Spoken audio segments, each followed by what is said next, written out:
one of the reasons why they need some cap space, Micah Parsons, one of the great defensive players in all of football, is now eligible for a new contract, and he may want one sooner rather than later.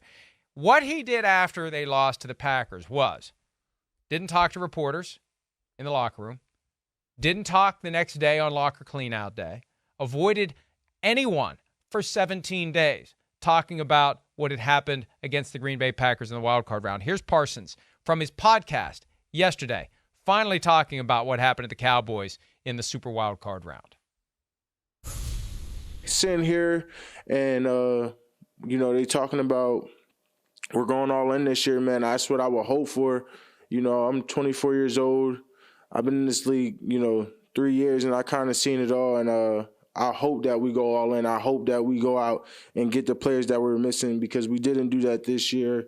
I hope that we challenge ourselves, become better, and become greater for us. Let's go out and get the players we need because we didn't do that this year. He might not be wrong factually, but man, it doesn't send the right message if you're Jerry Jones about faith in what Jerry Jones is doing. No, it's rare that there's a guy on the team that can speak out about Jerry Jones. This is one of them. This is, like you just talked about, Jerry likes to have all the power and all that. Yeah, he's got a guy on this team that's, like plays like Lawrence Taylor. He's got power, right? He does.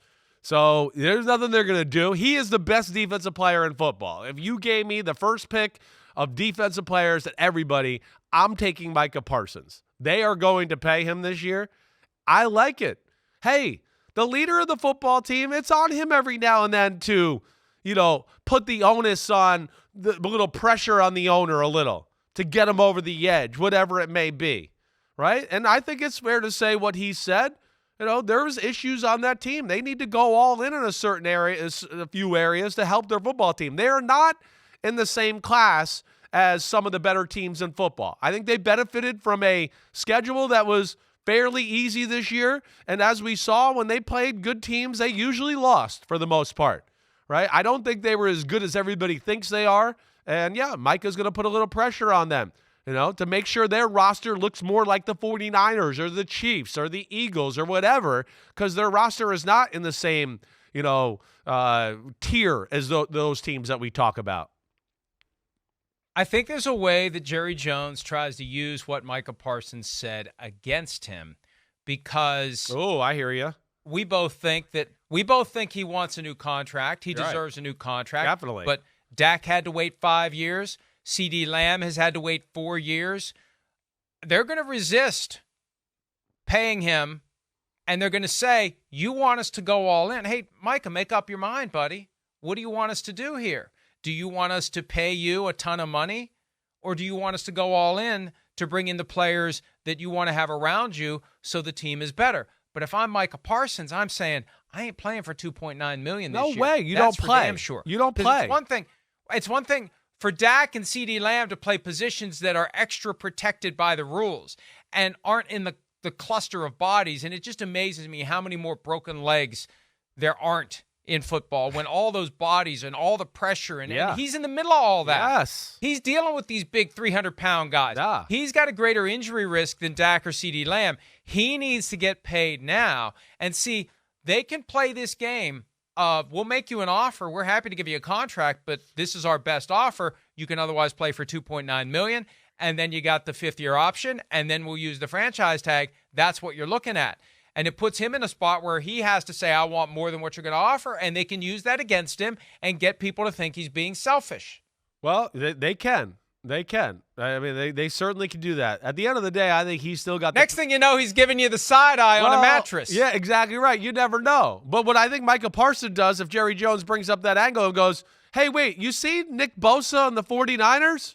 Oh, you see all the other good players they got on the team? Aren't you supposed to be good with a checkbook and business, Jerry? Figure it the hell out. I want all my damn money. I'm the best defensive player in football, right? Hey, do you see the Eagles? They got a team of all-stars. Somehow they figured it out. I don't know. The Chiefs, all-star. Oh, they figured it out. Jerry, it's on you. He's the best defensive player in football. He should not step a foot on the field until he's paid as such this year. I wouldn't mess with it. Exactly what you said. We saw this year there was a few times he had people fall on his legs, and he was this close to being really hurt, right? So, yeah, he plays a dangerous position. He plays as hard and as reckless as anybody in football. There's nobody more kamikaze on the defensive side of football than Micah Parsons. So that's where I think he has the power. Added to Jerry wants this Super Bowl. We both feel he's getting desperate. And Micah is the guy that can make the plays in the NFC Championship game or the Super Bowl to make sure you win it and get, bring home the trophy. So you got to have him back. Yeah, and you also have to use him differently than you did in the playoff game, according to him. Here's Micah Parsons. He's already made his commentary on the front office.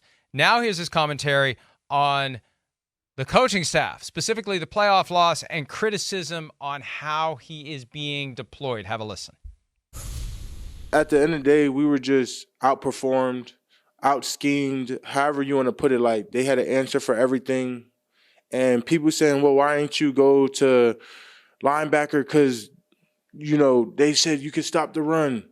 Well, guess what? The packages are in for me to go to linebacker. There's multiple packages, multiple variations. But I can only play what it's called. Whatever they're calling, whoever personnel they're putting on, I'm not putting out personnel. I'm not putting out the calls. Nothing's coming from me. So you could put that and put that wherever you want to be or wherever you want to put it, but they're not coming from me. Hello. Welcome back to Dallas, Dan Quinn. Sorry you didn't get the Seattle job. He's probably hoping the Commanders call again. I mean, look, that's a shot at coaching. That's nothing but a shot at coaching. And this is what happens. Now, look, he was supposed to talk to reporters after the game, and he didn't. And maybe he would have been even more candid. If this is what he's saying when he's had 17 days to reflect, imagine how pissed he was after the game. Exactly. Imagine the kind of sound bites we would have gotten if Micah Parsons had fulfilled his obligations under league rules and shown up to talk.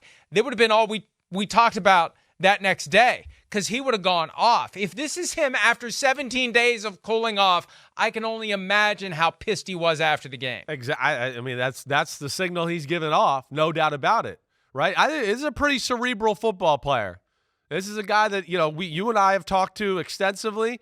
He gets it. He understands the game. When I hear certain comments of what he says on his podcast, I go, oh, this isn't just a linebacker who knows how to play defense. Like, he gets offense, offensive line, secondary rules. So I'm sure he came away with the game with those thoughts going, damn, we got out-coached. Damn, they exposed us. Damn, every time they dropped back, there was somebody open for 40. Damn, every time they ran the ball, they got 15 yards. So he was frustrated by that. Right? And the Cowboys, to our point with Dak and how we started this segment off, they're a little bit of we do what we do. This is what we are. And, the problem with that is guys like Matt LaFleur know what you're going to do, and they know what to do to beat who you are. And that's where it's got to change up. And to the point that they have to move him around like that, that speaks to is there a more glaring point that our roster isn't good enough that, when it's a passing down, we need you to play DN. They're running the ball now, we need you to play middle linebacker. That tells you right there's an issue with the defense. There's an issue with the personnel. They're not asking Nick Bosa or TJ Watt to change their position. This team plays different this week. You need to do that. It's kind of crazy when you think about it. And that's where the Dallas got to go back to the drawing board. Hi, it's Mike Florio. Thanks for watching PFT on YouTube. Hit subscribe for the latest news and analysis from Pro Football Talk.